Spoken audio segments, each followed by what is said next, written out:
Hey, y'all been following me for a while. You know that I'm not trying to be a media member or some insider journalist getting all the scoops. I might live here, but I don't have sources. I'm not trying to break stories. You come to my channel and you know that you're just going to get my unfiltered, honest opinion of what's going on with Coach Prime, the rest of the CU Buff staff, and the Colorado football Buffaloes program.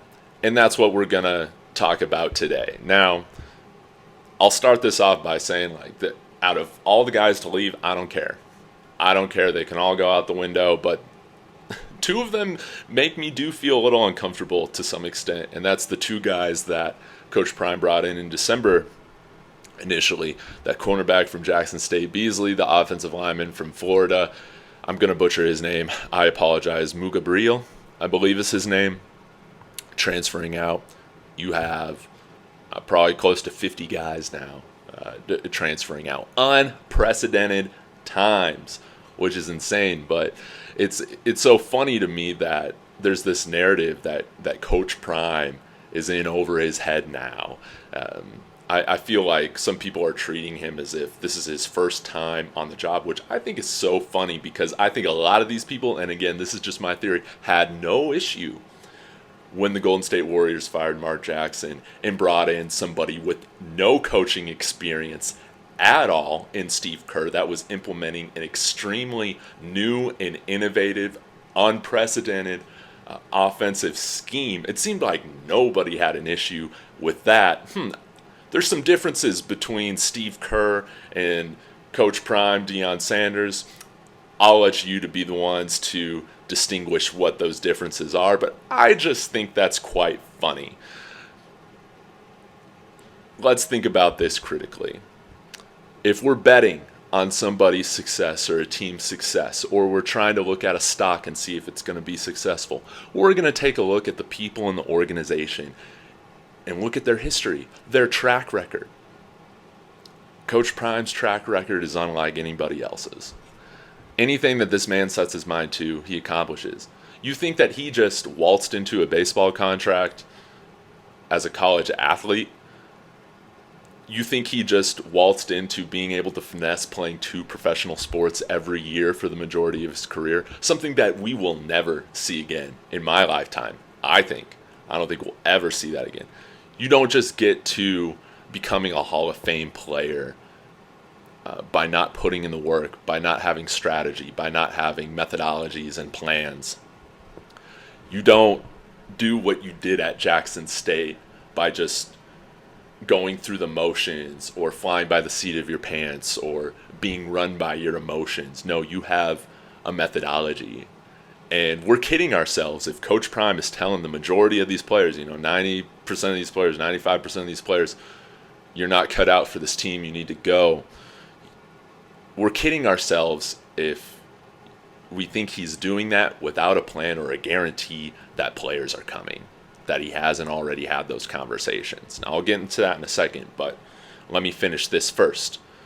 This man not only has his own reputation at stake on the line, coming to a larger level at CU to coach, he's got coaches that have been with him for years with their careers on the line coming with him. He's got children on this team. Now, I'm not sure about Shiloh's NFL potential or anything like that. I haven't looked into that. But I know that a lot of people talk about Shador being an NFL starter one day and being a potential, even as high as a first-round draft pick at some point. You don't think that he's going to put their careers at stake just without a plan, just running by the seat of his pants, whatever the saying is. I'm butchering it. Flying by the seat of his pants. No, this man has a plan. He's always had a plan.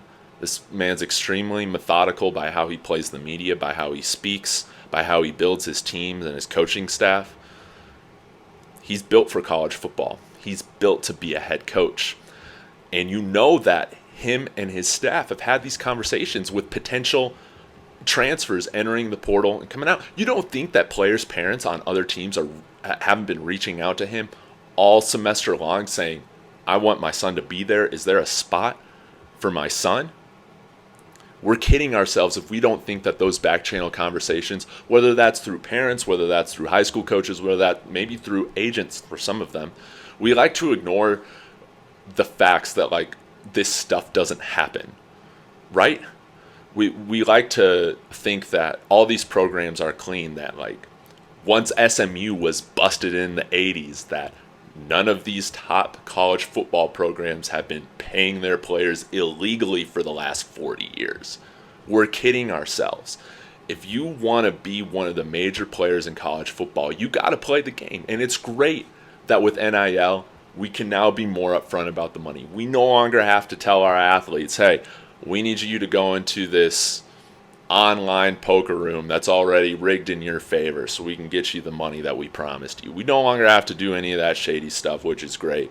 But you're kidding yourself. And you know what? And these back channel conversations that happen, they happen with every program.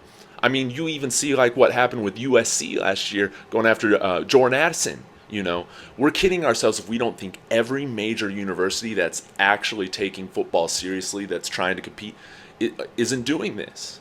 They are. So we know Coach Prime and the staff is having these conversations. Fine, call it tampering. I don't care. This is the rules that college football big dogs play by, and that's just what it is. And I'm not saying that this is happening with CU staff. What I am saying that this is my personal philosophy if I was ever running a team. If you're not tampering, you're not trying.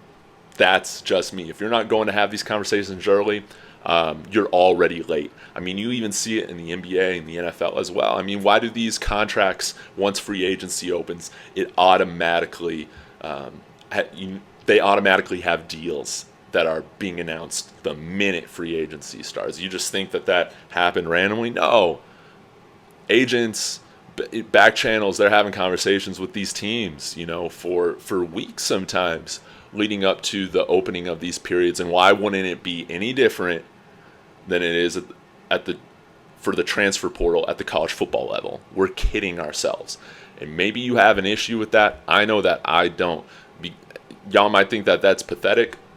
Whatever. You know it's pathetic getting out-recruited by G5 schools every year. You know it's pathetic losing a home by double digits, both matchups, to Air Force. You know what's pathetic is probably the majority, or I'm exaggerating, a good amount of people probably didn't even know that CU played in Power 5 football until Coach Prime got here. It's pathetic, and we're not going to be that anymore. Now, I do think we got to temper our expectations. I'm not somebody that's coming out here saying we're going to win 10-plus games this year. I love that some of y'all say that. I love the enthusiasm. I love the optimism. But that's just not me.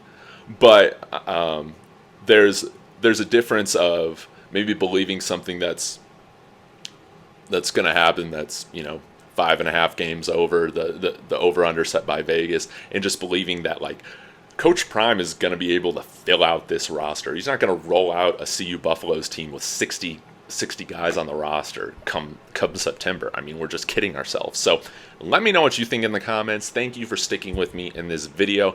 I think all this is hilarious, but it's all unprecedented. It's all unprecedented.